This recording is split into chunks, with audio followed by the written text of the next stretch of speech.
This episode is brought to you by Global X. Since 2008, Global X ETFs has been committed to empowering investors with unexplored, intelligent solutions. Global X specializes in exchange-traded funds that offer exposure to the artificial intelligence ecosystem, including themes like data centers, robotics, semiconductors, and cloud computing. To learn more about Global X's entire suite of ETFs, from covered calls, fixed income, emerging markets, and more, visit globalxetfs.com.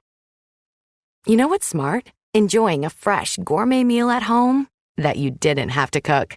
Meet Factor, your loophole in the laws of mealtime. Chef-crafted meals delivered with a tap, ready in just 2 minutes. You know what's even smarter? Treating yourself without cheating your goals. Factor is dietitian approved, chef prepared, and you plated. Pretty smart, huh? Refresh your routine and eat smart with Factor. Learn more at factormeals.com. This is Optimal Work Daily. User Investment. Make your users do the work. By Eyal of NirAndFar.com. The belief that products should always be as easy to use as possible is a sacred cow of the tech world.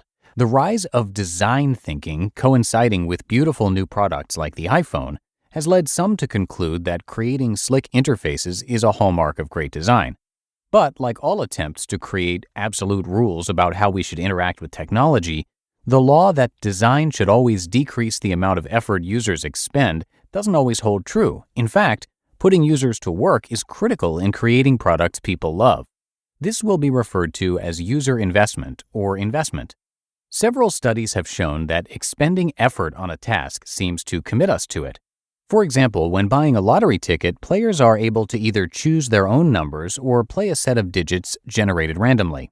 Certainly, choosing either option has no effect on the odds of winning. Traditional thinking would predict that the less effortful path would be the one users prefer. However, the opposite is true.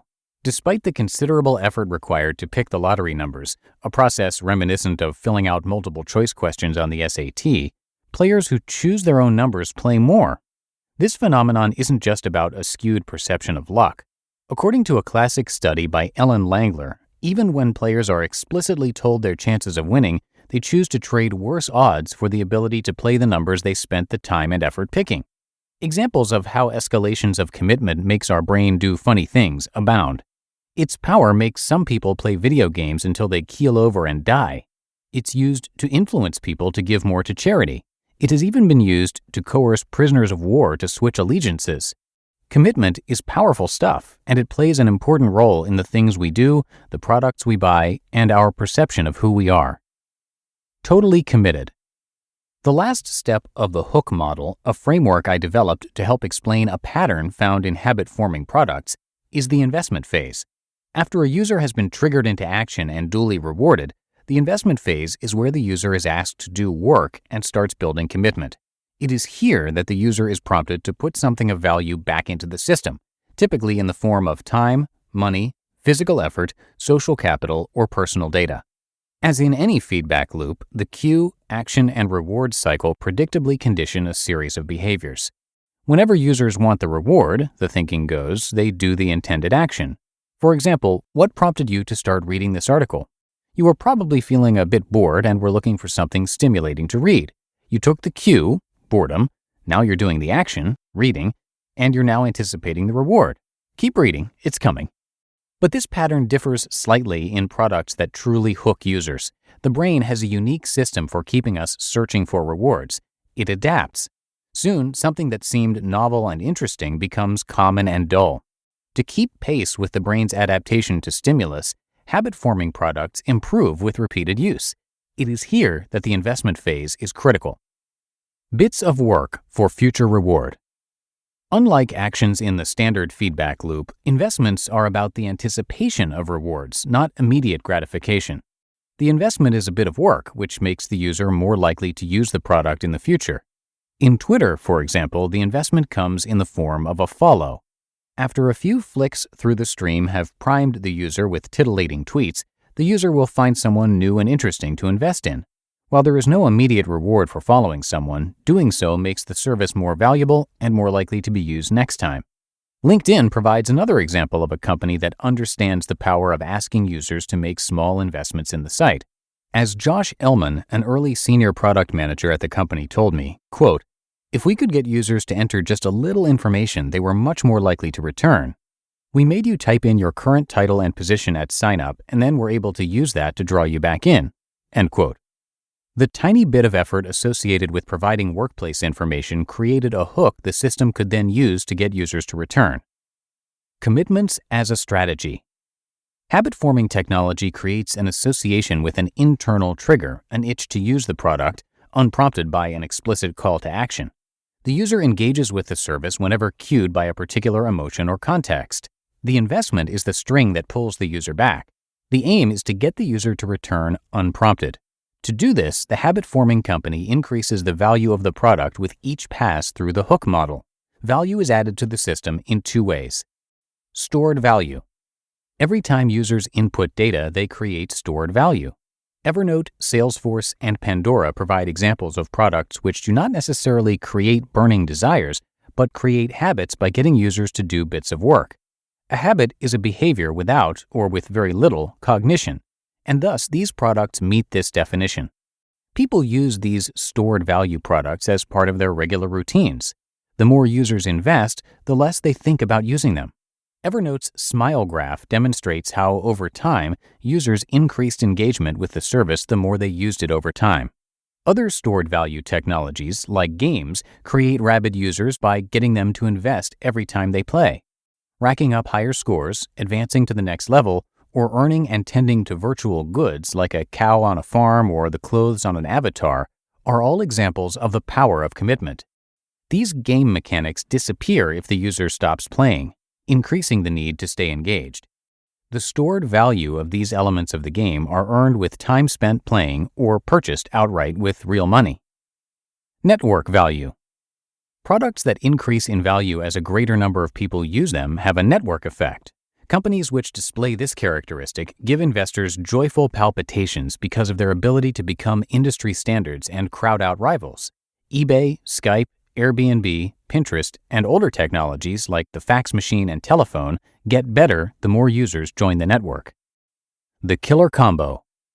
Where user investment really becomes valuable is when stored value meets a network effect. Facebook and Pinterest, both services which were useful as stored value products, exploded in use when the power of the network effect took hold. Both are habit-forming products which bring large numbers of users back unprompted. The combination of stored value and a network effect, along with continual investment from users who regularly add content, has created a strong pull for a large percentage of their users. Habit-forming technologies take hold when a pattern of trigger, action, reward, and investment creates desire in the user while providing increasing amounts of value. The more users invest in a way of doing things through tiny bits of work, the more valuable the service becomes in their lives, and the less they question its use. Of course, users don't stay hooked forever. Though these companies have a good ride, the next big thing inevitably comes along and creates a better way to start building user commitment. While the mantra of making the experience easier to use certainly has its place, the rule must be followed with a strategic purpose in mind, namely increasing the value of the service the more people use it. You just listened to the post titled User Investment, Make Your Users Do the Work by Eyal of NirAndFar.com.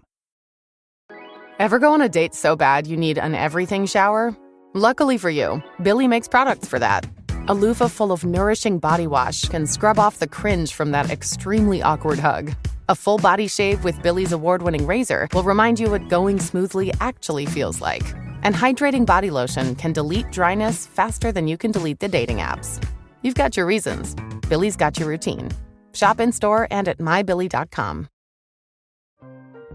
This episode is brought to you by Atlassian. Atlassian makes the team collaboration software that powers enterprise businesses around the world, including over 80% of the Fortune 500. With Atlassian's AI-powered software like Jira, Confluence, and Loom, you'll have more time to do the work that matters. In fact, Atlassian customers experience a 25% reduction in project duration per year. Unleash the potential of your team at Atlassian.com. Atlassian.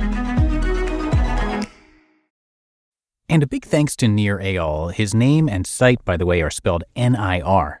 Nir previously taught as a lecturer in marketing at the Stanford Graduate School of Business and the Hasso-Plattner Institute of Design at Stanford. He currently writes, consults, and teaches about the intersection of psychology, technology, and business, or as Nir refers to it, behavioral design. Since 2003, Nir has co-founded and sold 2 tech companies and was dubbed by the MIT Technology Review as the prophet of habit-forming technology. He's also the author of 2 best-selling books, Hooked, How to Build Habit-Forming Technology, and Indistractable, How to Control Your Attention and Choose Your Life. Those are highly reviewed books, and you can check them out as well as see his blog and much more at NirAndFar.com. Again, that's NirAndFar.com, and I have that linked in this episode's description. And that should do it for today. Thank you so much for being here and for listening all the way through, and I will, of course, be back with you tomorrow for the Tuesday show, and that's where your optimal life awaits.